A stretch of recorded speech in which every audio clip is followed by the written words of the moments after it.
Good morning my dear student.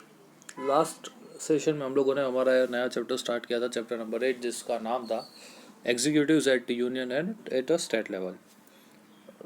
आज हम लोग बात करने वाला एक बहुत ही इम्पोर्टेंट टॉपिक जिसका नाम है एग्जीक्यूटिव एट सेंट्रल लेवल, और उसमें भी सबसे पहले इम्पोर्टेंटली बात करने वाले हम लोग प्रेसिडेंट के बारे में। ठीक है, अगर बात की जाए कि सेंट्रल लेवल पे कौन से एग्जीक्यूटिव्स होते हैं, तो president, vice president, prime minister और काउंसिल ऑफ मिनिस्टर, ये चार एग्जीक्यूटिव्स यूनियन लेवल पे होते हैं। लास्ट सेशन में हम लोगों ने डिस्कस कर लिया।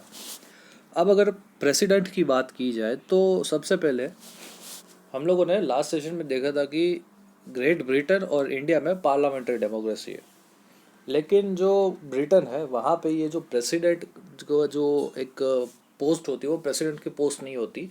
वहाँ पे हेड ऑफ द स्टेट है crown, head of the state है क्राउन। ठीक है, क्राउन यानी कि राजा और रानी। ठीक है, आपको पता है क्वीन एलिजाबेथ का नाम सुना होगा आप लोगों ने। ठीक है, तो ये जो क्वीन एलिजाबेथ है वो वहाँ की क्या है, क्राउन हेड है, हेड ऑफ द स्टेट है। मतलब अगर हम लोग कहेंगे कि ग्रेट ब्रिटेन का सबसे पहला सिटीजन कौन, उसका हेड कौन, तो वो आएंगी हमारी क्वीन एलिजाबेथ। ठीक है, अब ऐसे ही अगर बात की जाए तो ये जो क्वीन जो पूरी प्रोसेस है, जो क्राउन है, वो पूरा हेरिडिटी है। मतलब अभी क्वीन एलिजाबेथ है, उसके बाद उसके बेटे की जो वाइफ होगी वो क्वीन बनेगी, उसके बाद उनके बेटे की वाइफ जो होगी वो क्वीन बनेगी। तो ये एक हेरिडिटरी पोस्ट है। ठीक है, यहाँ पे कोई ऐसा इलेक्शन नहीं है कि भाई इलेक्शन किया नई प्रिंस क्वीन आएगी, नई किंग आएगा, ऐसा कुछ नहीं है। किंग जो होता है वो हमेशा हेरिडिटी होता है, और यहाँ इसी वे में यहाँ पे क्वीन जो है वो भी हेरिडिटी पोजिशन है। अब अगर इंडिया की बात की जाए तो इंडिया एक रिपब्लिक स्टेट है। ठीक है, यहाँ पे लोगों का शासन है, लोकतांत्रिक देश है हमारा, पूरा डेमोक्रेटिक नेशन है इंडिया। तो इंडिया का जो हेड ऑफ द स्टेट है वो है हमारे प्रेसिडेंट। प्रेसिडेंट जो है वो हमारे कॉन्स्टिट्यूशनल हेड है। अब ये जो प्रेसिडेंट, इंडिया के प्रेसिडेंट की जो पोस्ट है वो हेरिडिटी नहीं है। मतलब आज सपोज समझ लो कि रामनाथ कोविंद जी हमारे प्रेसिडेंट हैं, तो रामनाथ कोविंद का बेटा अगला प्रेसिडेंट बनेगा, उनका बेटा अगला प्रेसिडेंट बनेगा, ऐसा नहीं है। ठीक है, यहाँ पे बाबर का हुमायूं, हुमायूं का अकबर वाली बात नहीं हो रही। यहाँ पे हमारे इंडिया में रिपब्लिक स्टेट होने की वजह से प्रेसिडेंट जो होता है वो इनडायरेक्टली इलेक्ट होता है। ठीक है, प्रेसिडेंट जो होता है वो इनडायरेक्टली इलेक्ट होता है। वो कैसे होता है वो हम लोग अभी बात करने वाले हैं। ठीक है, तो अब ये प्रेसिडेंट जो है उनकी कुछ क्वालिफिकेशन भी होंगी कि भाई अगर आपके पास ये क्वालिफिकेशन है तो आप प्रेसिडेंट बन सकते हो। जैसे कि अगर आपके पास बीए की जो क्वालिफिकेशन होगी तो आप गवर्नमेंट जॉब दे सकते हो। तो ऐसे ही कुछ क्वालिफिकेशन है जिसके बाद वो प्रेसिडेंट बन सकते हैं। जैसे सबसे पहला कि वो भारत का नागरिक होना चाहिए। डेफिनेटली कोई भी ये बेसिक रिक्वायरमेंट है कि अगर आप इंडिया के नागरिक होंगे तो ही आपको प्रेसिडेंट बनवाया जाएगा। तो सिटीज़न होने चाहिए इंडिया के, 35 साल की एज उनकी कंप्लीट होनी चाहिए। उसके बाद वो जो हमारे प्रेसिडेंट है वो हाउस ऑफ पीपल यानी कि लोकसभा में एज अ मेंबर क्वालिफाई होने की, इलेक्ट होने की क्वालिफिकेशन रखते होने चाहिए। ठीक है, मतलब वो as a member of House of People बन सकते हो, ऐसा होने चाहिए। दूसरी चीज़, वो यूनियन या तो स्टेट गवर्नमेंट में ऑफिस ऑफ प्रॉफिट होल्ड नहीं करने होने चाहिए।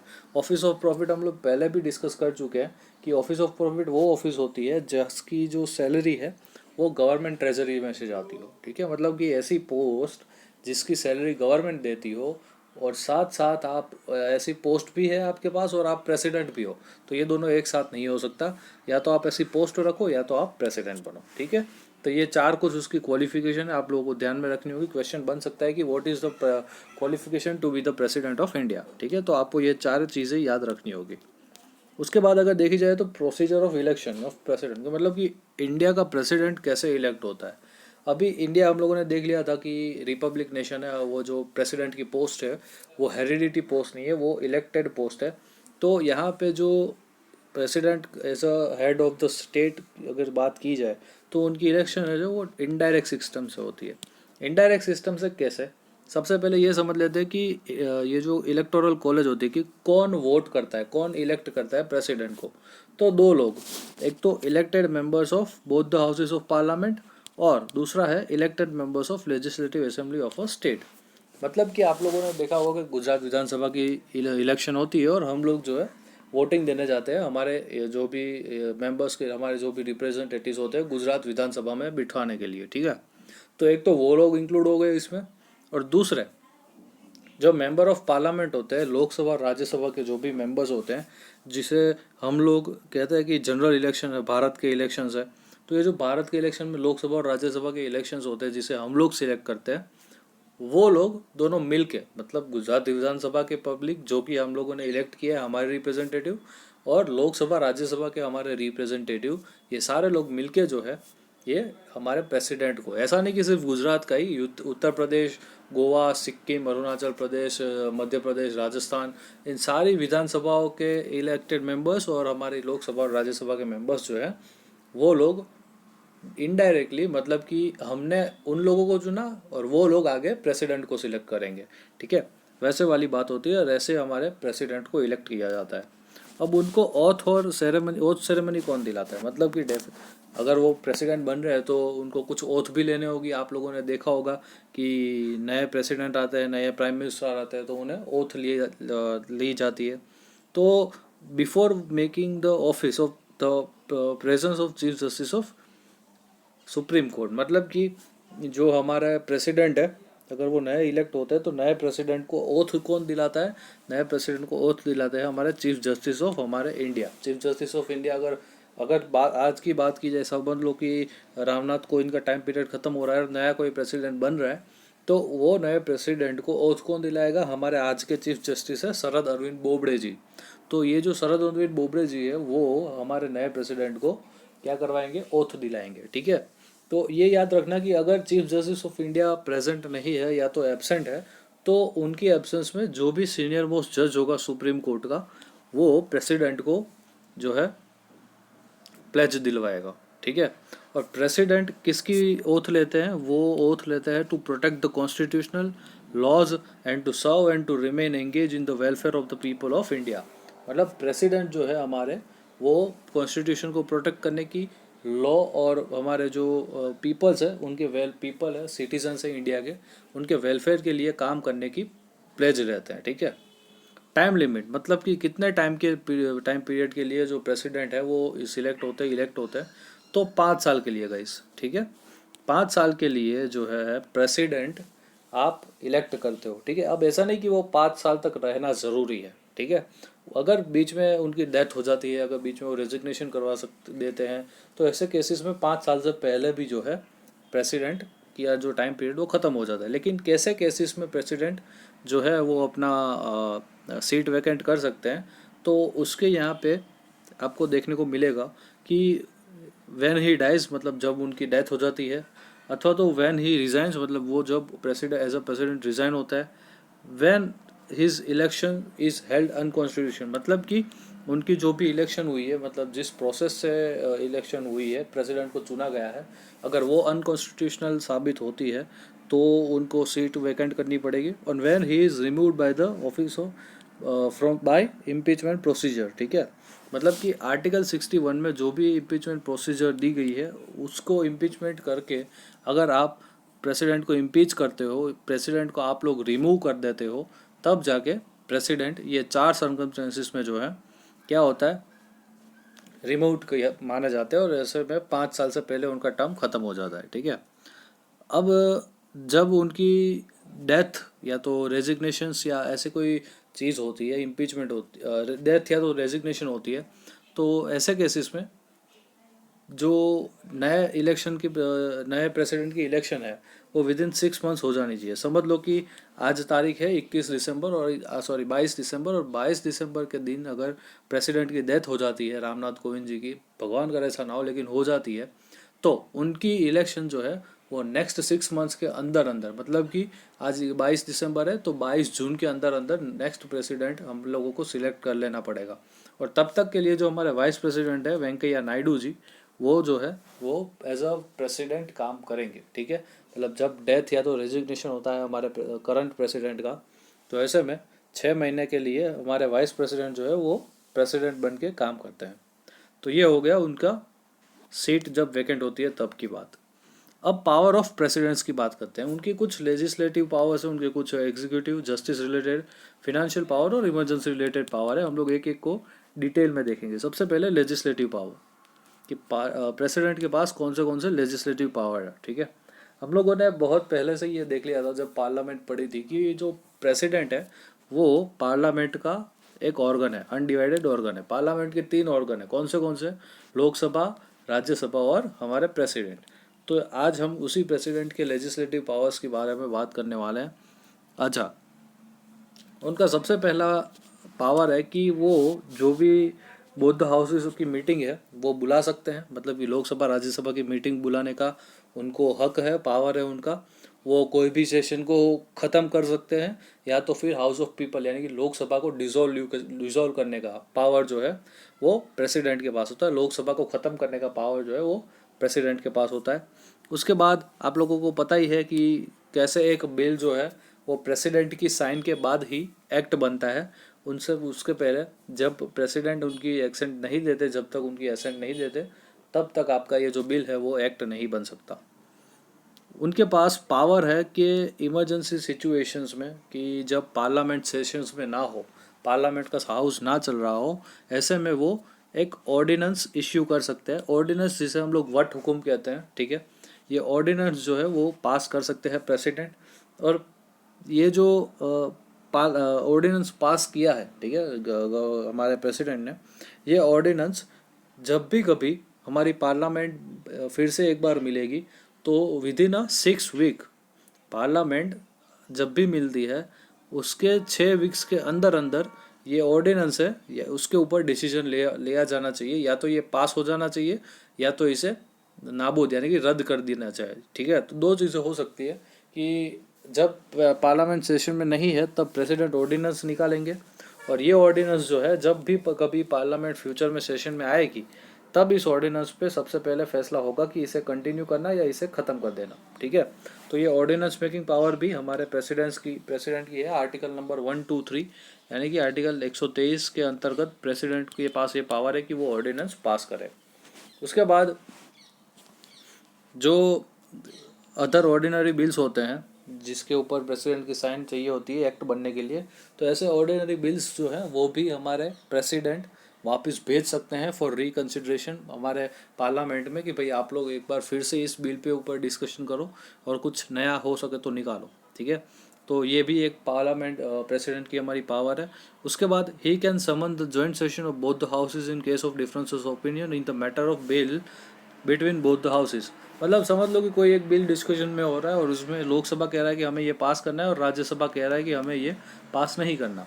तो ऐसे में जो डेडलॉक है, जो बिल पास नहीं हो पा रहा है, उसके लिए प्रेसिडेंट जो है वो एक जॉइंट सेशन यानी कि लोकसभा और प्लस राज्यसभा के मेंबर्स जो हैं उसके जॉइंट एक सेशन बुला सकते हैं और उसमें वोटिंग करवा के, डिस्कशन करवा के जो भी उस बिल के ऊपर फैसला है वो करवा सकते हैं। ये है हमारे प्रेसिडेंट की लेजिस्लेटिव पावर्स।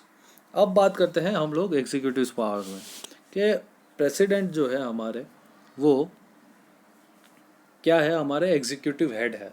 इंडिया के जो कॉन्स्टिट्यूशनल हेड अगर की बात की जाए तो वो हमारे प्रेसिडेंट ऑफ इंडिया है। मतलब जो भी सारे इंडिया के काम होंगे वो आर्टिकल 53 में ऐसा लिखा गया है कि इंडिया का कोई भी अगर काम होगा तो वो हमारे प्रेसिडेंट के नाम से ही होगा, ठीक है।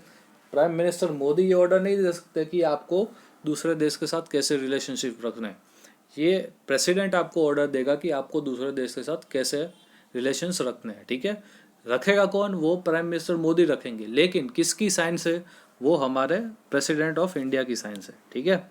तो एग्जीक्यूटिव पावर्स के तहत वो कितने हमारे कुछ ऑफिसर्स हैं जिनको वो इलेक्ट, आप कह सकते हो कि सिलेक्ट कर सकते हैं। तो वो कौन से ऑफिसर्स हैं जिनको हमारे प्रेसिडेंट सिलेक्ट कर सकते हैं? जैसे सबसे पहले हमारे प्राइम मिनिस्टर, मतलब कि प्राइम मिनिस्टर कौन बनेगा ये देखने की जिम्मेदारी प्रेसिडेंट की है। और उसके बाद after consultation with prime minister other minister कौन बनेगा, काउंसिल ऑफ मिनिस्टर कौन सिलेक्ट होंगी, ये देखने की जिम्मेदारी भी हमारे प्रेसिडेंट की है, ठीक है। उसके बाद चीफ जस्टिस एंड अदर जजेस of the supreme court and high court को अपॉइंट करने की जिम्मेदारी भी हमारे प्रेसिडेंट की होती है। उनको अपॉइंट करने की पावर्स भी हमारे प्रेसिडेंट की है। उसके बाद गवर्नर ऑफ द स्टेट को अपॉइंट करने की पावर भी, और साथ ही साथ लेफ्टिनेंट गवर्नर जो हमारे यूनियन टेरिटरीज की होते हैं उनको अपॉइंट करने की पावर हमारे प्रेसिडेंट की है। साथ ही साथ attorney general of India, controller and auditor general of India, इन दोनों को अपॉइंट करने की जिम्मेदारी हमारे प्रेसिडेंट की है।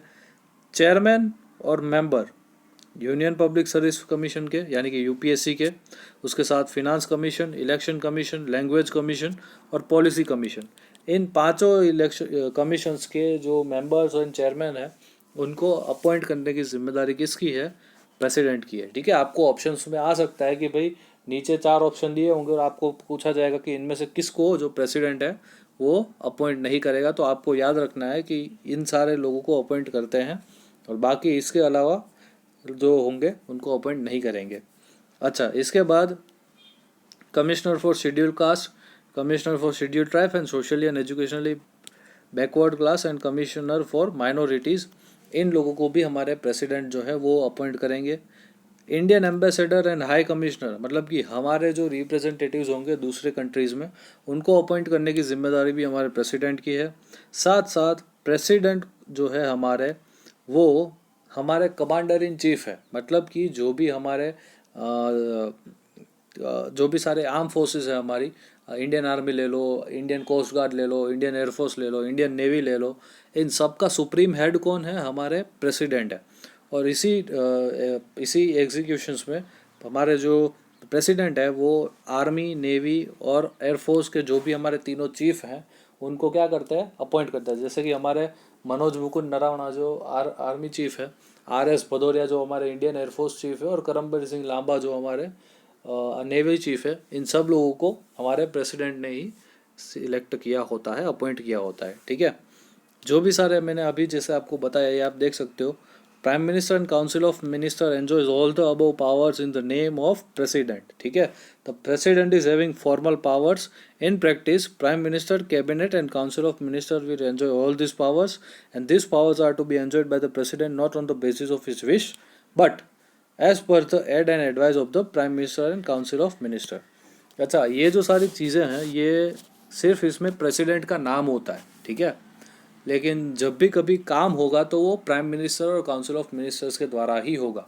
ठीक है, जैसे कि आप लोगों ने बहुत बारी सुना होगा कि आपके घर के जो डिसीजंस हैं वो कौन लेता है? आपके पापा लेते हैं। लेकिन उस डिसीजंस को वो after consultation with your mother अथवा तो योर बिग ब्रदर और बिग सिस्टर्स के साथ डिस्कशन करके ही कोई फैसला लिया जाता है। ठीक है, नो डाउट सारे फैसले आपके पापा लेंगे, लेकिन वो जो है आपकी मम्मी के साथ कंसल्टेशन, आप डिस्कशन करके वो लिया जाएगा। इसी वे में सारे जो नियम कायदे होंगे वो प्रेसिडेंट बनाएंगे, सारे रूल्स रेगुलेशन प्रेसिडेंट बनाएंगे, but after the consultation with prime minister and council of minister. समझ रहे हो गाइस? ये हो गया हमारे प्रेसिडेंट के एग्जीक्यूटिव पावर। अब बात आती है फिनांस पावर के बारे में। जो भी हमारे मनी बिल्स होंगे वो सारे के सारे हमारे प्रेसिडेंट की असेंट के बाद, उनकी परमिशन के बाद ही जो है राज्यसभा और लोकसभा में डिस्कशन के लिए लाया जाएगा। एनुअल जनरल बजट जो होता है हमारा फरवरी में हर साल प्रेजेंट होता है, आप लोगों को पता ही होगा। और रेलवे मिनिस्टर जो उनका रेलवे का एनुअल बजट प्रेजेंट करते हैं, वो दोनों भी प्रेसिडेंट की परमिशन के बाद ही जो है यहाँ पे आप लोकसभा राज्यसभा में प्रेजेंट कर सकते हो। दूसरा, he appoints finance commission for recommendation in relation for distribution of income taxes between union and state। हम जो टैक्स पे करते हैं उस टैक्स को कौन से डिवीजन में यूनियन और स्टेट के बीच में डिवाइड किया जाएगा, उसके लिए एक फिनांस कमीशन बनता है। और ये फिनांस कमीशन कौन बनाता है? फिनांस कमीशन के चेयरमैन और मेंबर कौन इलेक्ट करता है? तो वो हमारे प्रेसिडेंट ही सिलेक्ट करते हैं। ठीक है, इस वे में उनके पास फिनेंशियल पावर्स होते हैं, जैसे ही दूसरे एग्जीक्यूटिव पावर है वैसे ही फिनांस पावर है। और उनकी परमिशन के बिना जो है फिनेंशियल बिल को आप इंट्रोड्यूस नहीं कर सकते। साथ ही साथ जब फिनेंशियल बिल उनके पास साइन होने जाता है एक्ट बनने के लिए, तब वो उसे रिजेक्ट भी नहीं करेंगे। क्यों? क्योंकि उनकी परमिशन से ही तो ये बिल लाया गया था। ठीक है, तो ऐसे केसेस में हमारे फिनेंशियल मैटर्स में the final power is with house of people. मतलब कि फाइनल आपको अगर फिनेंशियल पावर की बात की जाए तो फिनेंशियल पावर में ज़्यादा पावर्स लोकसभा को है, राज्यसभा को थोड़ी कम पावर है फिनेंशियल बिल के मैटर्स में। ठीक है, वो आगे हम लोग देखेंगे कि क्यों नहीं है। उसके बाद आता है justice related power. He can pardon any sentence of the criminal imposed by any court except military court। यहाँ पे मिलिट्री को ये वाली चीज़ें गलत है, ठीक है। एक्सेप्ट मिलिट्री कोर्ट नहीं आएगा, मिलिट्री कोर्ट की भी अगर कोई क्रिमिनल सेंटेंस दिया हुआ है तो वो उन्हें भी ख़त्म कर सकते हैं। यहाँ पे ये कहना चाहते हैं ये लोग कि अगर किसी बंदे ने से फॉर एग्जांपल कोई पर्सन नाम है XYZ, किसी पर्सन का नाम है XYZ और इस बंदे ने जो है किसी की हत्या कर दी है, किसी का मर्डर कर दिया है, और जो सुप्रीम कोर्ट है, सुप्रीम कोर्ट ने उन्हें लाइफ इम्प्रिजनमेंट की क्या दी हुई है, सज़ा दी हुई है। लेकिन ये जो है ये बंदा जेल में रह के अच्छा काम कर रहा है, सबके साथ बिहेवियर अच्छा रह रहा है और 3-4 साल में इसके अंदर बहुत अच्छा सुधारा वधारा आपको देखने को मिल रहा है। तो ये जो उसका वकील होगा वो एक पार्डनिंग रिक्वेस्ट जो है वो प्रेसिडेंट को भेजेगा कि भाई हमारा वकील अरे सॉरी हमारा जो मेरा जो क्लाइंट है वो बहुत ही अच्छा काम कर रहा है, उसने बहुत ही जो है आप कह सकते हो कि अच्छे काम किए हुए, जेल में भी सबके साथ अच्छे से व्यवहार कर रहा है। तो ऐसे में मैं चाहता हूँ कि आप इसकी जो लाइफ इम्प्रिजनमेंट है उसे 10 साल, उसकी वो सज़ा को 10 साल की सज़ा में कन्वर्ट कर दें। अगर प्रेसिडेंट को ये सूटेबल लगेगा कि हाँ भाई ये जो चीज़ है वो सही है और ये बंदा अच्छा है, तो उसकी जो सज़ा है वो लाइफ इम्प्रिजन में से कम करके 14 साल तक 10 साल तक वो कर सकते हैं, ठीक है। ये उनके पास पावर है। अच्छा, अभी मिलिट्री कोर्ट में अगर किसी का कोर्ट मार्शल हो जाता है तो प्रेसिडेंट के पास वो पावर है कि वो उस बंदे को कोर्ट मार्शल होते हुए भी वापस उसे सर्विस में लाया जाए। क्यों? क्योंकि वो प्रेसिडेंट है, वो चाहे कुछ भी कर सकते हैं, ठीक है, but at the end advice of prime minister and other minister, ठीक है। Taking into the consideration unusual circumstances of the criminal, President has the power to respite the sentences. For example, respite in sentence for upbringing of infant and pregnant women. अच्छा, अभी कोई woman ऐसी है जो pregnant है और उनको jail की गई है, सुप्रीम कोर्ट ने उन्हें जेल की सज़ा, जेल में 14 साल की सज़ा दी हुई है, तो प्रेसिडेंट ये पावर्स रखते हैं कि वो जो है प्रेसिडेंट जो है वो ऐसी प्रेग्नेंट वुमन की जो सज़ा है उसे कम कर दे, या तो फिर इन्फ्लेंट को मतलब कि उसका जो भी न्यूबॉर्न बेबी है उनको टेक केयर करने के लिए थोड़ा सा समय दे दे, वो अपने घर पे जाके उनकी जो भी पूरी प्रोसेस है वो कंप्लीट करे। इसकी पावर किसके पास है? प्रेसिडेंट के पास है। तो ये जस्टिस रिलेटेड पावर हो गई प्रेसिडेंट की। इसके बाद प्रेसिडेंट के पास लीगल प्रोटेक्शन भी होता है, ठीक है, प्रेसिडेंट के पास लीगल प्रोटेक्शन भी होता है। अच्छा, अभी ऐसा कोई जैसे समझ लो कि मैंने कोई गुनाह कर लिया और प्रेसिडेंट ने मुझे जो है वो मैंने समझ लो चोरी की थी लेकिन फिर भी मुझे मौत की सज़ा दे दी, तो प्रेसिडेंट के ऊपर ये कोई उंगली नहीं उठा सकता कि भाई इस बंदे ने तो चोरी की थी, आपने इसमें चोरी की सज़ा में इसे मौत की सज़ा क्यों दे दी, ठीक है, चोरी की सज़ा में मौत की सज़ा क्यों दे दी, ये आप प्रेसिडेंट से नहीं पूछ सकते, ठीक है। वो चाहे मुझे फांसी की सज़ा भी देना चाहे तो वो दे सकता है, ठीक है, ये उनकी मैटर है। No criminal proceeding can be carried against him, मतलब मैं ऐसी रिक्वेस्ट नहीं कर सकता सुप्रीम कोर्ट में कि भाई मुझे चोरी के इल्ज़ाम में मौत की सज़ा दी जा रही है तो आप प्रेसिडेंट को भी सज़ा दो। नो, प्रेसिडेंट को ऐसी सज़ा नहीं मिल सकती, ठीक है। जो हमारी कोर्ट है, सुप्रीम कोर्ट है, वो भी हमारे प्रेसिडेंट के, तो ये गाइस थे कुछ हमारे प्रेसिडेंट के जस्टिस रिलेटेड पावर्स। आज बस यही तक का रखते हैं, बिकॉज जो हमारा नेक्स्ट टॉपिक है इमरजेंसी रिलेटेड पावर, ये खूब बहुत ही बड़ा टॉपिक है और इसको हम लोग पूरी डिटेल से समझेंगे, ठीक है। तो आज बस हम लोग यही तक का रखते हैं। हम लोगों ने आज सेंट्रल यूनियन एग्जीक्यूटिव्स के बारे में जाना और सबसे इम्पोर्टेंटली हम लोगों ने आज स्टार्ट किया प्रेसिडेंट, उनकी क्वालिफिकेशंस, उनकी procedure of election, oath ceremony, उनकी जो टाइम लिमिट होती है उसके बारे में डिस्कशन किया, और जब की भी प्रेसिडेंट की सीट वैकेंट होती है उसके बारे में जाना। पावर्स ऑफ प्रेसिडेंट में लेजिस्लेटिव पावर्स खत्म कर लिए, एग्जीक्यूटिव पावर्स समझ लिए हम लोगों ने, फाइनेंशियल पावर समझे, और लास्ट में हम लोगों ने जस्टिस रिलेटेड पावर्स देखे। अगले सेशन में मेरे गाइस हम लोग जो है इमरजेंसी रिलेटेड पावर्स देखने वाले हैं, ठीक है। तो आई होप आप लोगों को पता चल रहा है और आप लोग अपने हिसाब से नोट्स भी बना रहे हो। मेरे को नोट्स बना के डेफिनेटली PDF भेजा करें ताकि मुझे भी पता चले कि आपको समझ में आ रहा है या नहीं आ रहा है, ठीक है। और आपके जो भी डाउट्स है आप मुझे मैसेज करके बता सकते हैं कि सर ये डाउट है, ये समझ नहीं आया, ठीक है, तो हम लोग वो उसके बाद डिस्कशन कर लेंगे। और ठीक है, तो मिलते हैं अगले सेशन में एक हमारे इमरजेंसी रिलेटेड पावर्स के साथ, और तब तक के लिए जय हिंद गाइस।